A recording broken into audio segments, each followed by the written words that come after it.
जय हिंद। नमस्कार दोस्तों, मैं सुनील राव स्वागत करता हूं आपके अपने YouTube channel A to Z forum में। तो दोस्तों, आज की इस वीडियो में हम बात करने वाले हैं एसएससी एमटीएस भर्ती 2024 के बारे में।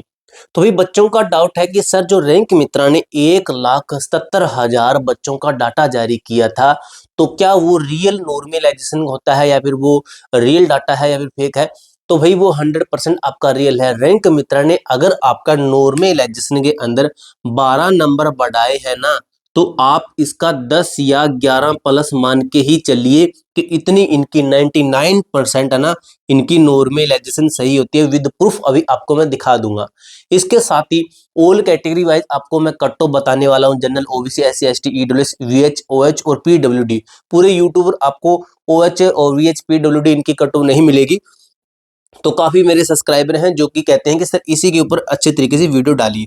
तो ऑल कैटेगरी वाइज आपको मैं इस वीडियो के अंदर कट ऑफ क्लियर कर दूंगा। इसके साथ दोस्तों, इससे पहले मैंने जो वीडियो डाली थी उसके अंदर आपको मैंने एक आरटीआई दिखाई थी, जिसके अंदर आपके टोटल 22,50,000 बच्चों ने एग्जाम दिया था। तो बच्चे कहते हैं कि सर, इसके बेस के ऊपर कट ऑफ बनाइए।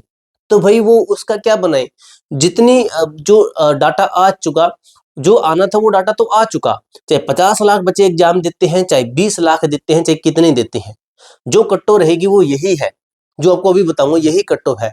समझ लीजिए, ये आपके कितने मर्जी बच्चों ने एग्जाम दिया है, तो उसी के बेस पे कट ऑफ आप इसको मान लीजिए। अभी आपको मैं बताऊंगा, इससे अगर आपका इतने लगभग नंबर है, अभी आपका रा स्कोर इतना है, और देख लेता हूं मैं एक बार, रा स्कोर के ऊपर भी है आपका, बिल्कुल रा स्कोर के ऊपर है।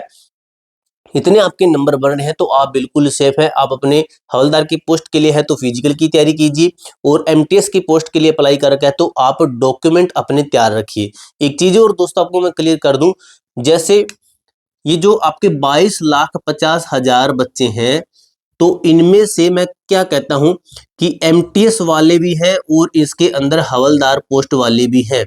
अब एक चीज दोस्तों याद रखिए, ये 22,50,000 बच्चे ना, इसके अंदर 90%, 90 नहीं तो आप 80 मान लीजिए कि 80% बच्चे हैं ना, जिन्होंने एमटीएस भी अप्लाई कर रखा है और हवलदार की पोस्ट अप्लाई कर रखा है, और इनका जो स्कोर है ना, ये स्कोर भी काफी है। अगर इनको एमटीएस की पोस्ट और हवलदार की पोस्ट में से एक चूज करनी होगी तो ये एमटीएस की पोस्ट चूज करेंगे, जो कि हवलदार की खाली रह जाएगी।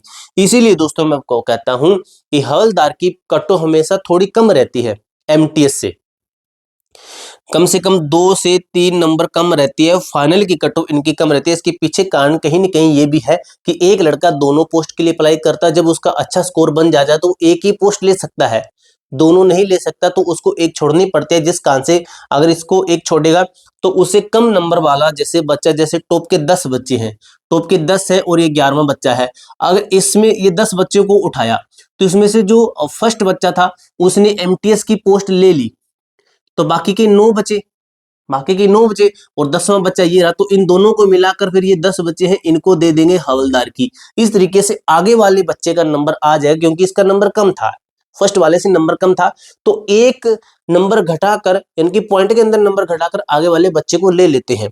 तो यह उम्मीद है कि आपको अच्छे तरीके से क्लियर समझ में आ रहा होगा। भी वीडियो को लाइक कर देना, आपको अच्छे से तरीके से समझ में आता ना, और कमेंट बॉक्स में आप हमसे पूछ सकते हो कि हमारा सिलेक्शन होगा या फिर नहीं होगा। आप अपना सेफ स्कोर लिखिए, अपना स्टेट लिखिए, कैटेगरी लिखिए और अपनी पोस्ट लिखिए कि इस पोस्ट के लिए मैंने अप्लाई किया है।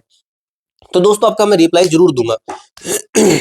अब बात कर लेते हैं दोस्तों, आपको जो मैंने आपको बताया कि मैं आपको विद प्रूफ दिखाऊंगा, तो सबसे पहले आपको मैं प्रूफ ही दिखा देता हूं। सबसे पहले भाई, आप ये देखिए, रैंक मित्रा का डाटा था, इसके अंदर 1,77,000 बच्चों का डाटा था। तो सबसे पहले आप ये देखिए कि सबसे इजी शिफ्ट कौन सी थी इसके अंदर। भी आपको प्रूफ ही चाहिए तो प्रूफ ही दे रहा हूं मैं। सबसे इजी शिफ्ट थी आपकी 23 सितंबर की 12:30 वाली, ये शिफ्ट थी ना सबसे आसान। अब दोस्तों आप देखिए, जो ये फोटो देख रहे हो, ये स्कोर ऑफ टायर 1, यानी कि जो आपका एमटीएस का जो टायर 1 है उसके लिए बता रहे हैं। अब इसके अंदर देखिए क्या चीज लिखी गई है, सॉरी ये सीजीएल का है, सॉरी सीजीएल का है, यानी कि आपको मैं प्रूफ ही दे रहा हूं। तो ये सीजीएल का, इसके अंदर देखिए क्या इनकी नॉर्मलाइजेशन इनकी कितनी बड़ी है, देख लीजिए आप। सीजीएल नॉर्मलाइजेशन जितना रैंक मित्रा ने बताया था, इस बच्चे का रैंक मित्रा ने कितना बताया था आपको मैं बता दूं, जैसे 148 है ना, तो इतना इसके लगभग जो है रैंक मित्रा ने बताया था। और बड़े कितने इसके, उतने ही बड़े, जितने रैंक मित्रा ने बताए थे। अब ये जो स्कोर है देख लीजिए, ये स्कोर कार्ड है, आप इसके अंदर देख लीजिए 136 नंबर इस बच्चे के बने थे और 143 नॉर्मलाइजेशन स्कोर इसका हुआ था। और ये भी दोस्तों बिल्कुल एकदम एग्जैक्ट डाटा निकला था। इसका आगे का प्रूफ शायद मैंने नहीं जोड़ा है, तो वो आपको मैं टेलीग्राम ग्रुप के अंदर भेज दूंगा।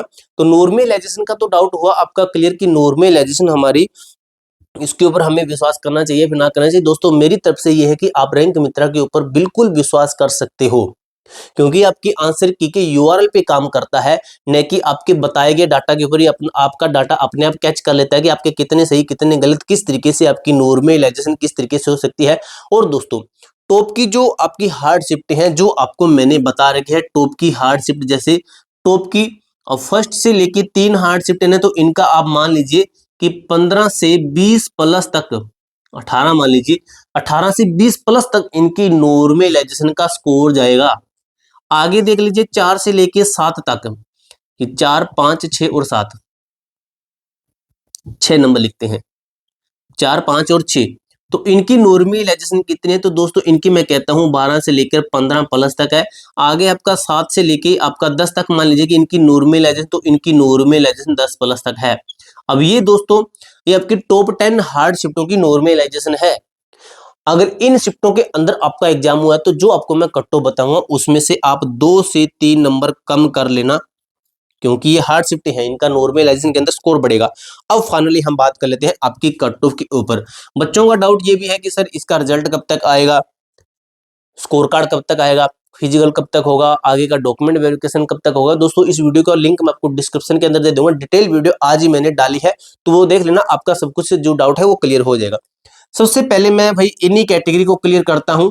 वीएच है, ओएच है और पीडब्ल्यूडी कैंडिडेट्स हैं। वीएच हो गया, पीडब्ल्यूडी और ईएसएम हो गया, ईएसएम ये वाले कैंडिडेट है। तो सबसे पहले मैं वीएच की आपको कट ऑफ बता दूं 115 प्लस, और ऑल ओवर में आपको क्या मान के चलना है, प्लस माइनस 2, प्लस माइनस 2 मान के चलिए। इसके अंदर ओएच है जिसकी है आपकी 111 प्लस तक है, पीडब्ल्यूडी कैंडिडेट्स हैं इनके लिए 107 प्लस तक है, और ईएसएम कैंडिडेट है इनके लिए 102 प्लस तक है। ये हुआ आपका इन कैंडिडेट्स का डाटा। अब बात कर लेते हैं हम जो आपकी अदर कैटेगरीज रह गई है, जैसे जनरल है, ओबीसी है, एससी है, एसटी है और आपका ईडब्ल्यूएस कैटेगरी है। दोस्तों मेल और फीमेल का लगभग समझ लीजिए इक्वल है।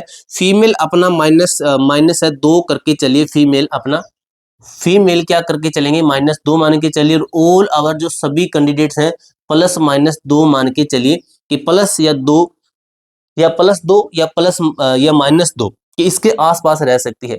तो जनरल के लिए मैंने लिख रखा है 116 प्लस तक है, ओबीसी का मैंने लिख रखा है 113 प्लस तक है, एससी का मैंने लिख रखा है 103 प्लस तक है, और एसटी का मैंने लिख रखा है 100 प्लस तक है, और ईडब्ल्यूएस का मैंने लिख रखा है 112 प्लस तक है। तो ये आपका सेफ स्कोर है। अब ये सेफ स्कोर है किसके ऊपर डिपेंड, तो ये सेफ स्कोर आपकी रा स्कोर के ऊपर डिपेंड है कि आपका इतना रा होना चाहिए।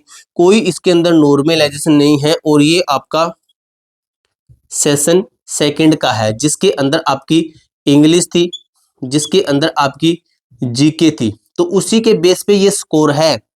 इसके अंदर अपनी मैथ रीजनिंग मत जोड़ लेना, उसका अलग है। एक लड़का कह रहा था कि भाई जो अगर पेपर लिया ही क्यों, कि मैथ रीजनिंग पूछी ही क्यों जब इसकी कटो ही नहीं लग गई, तो आप गलत बता रहे हो। मुझे कह रहा है कि आप गलत बता रहे हो, आपको कुछ नहीं पता है। तो भाई तुमको ज्यादा पता है, तुम सबसे महान हो, बस इतनी बात कहना चाहूंगा।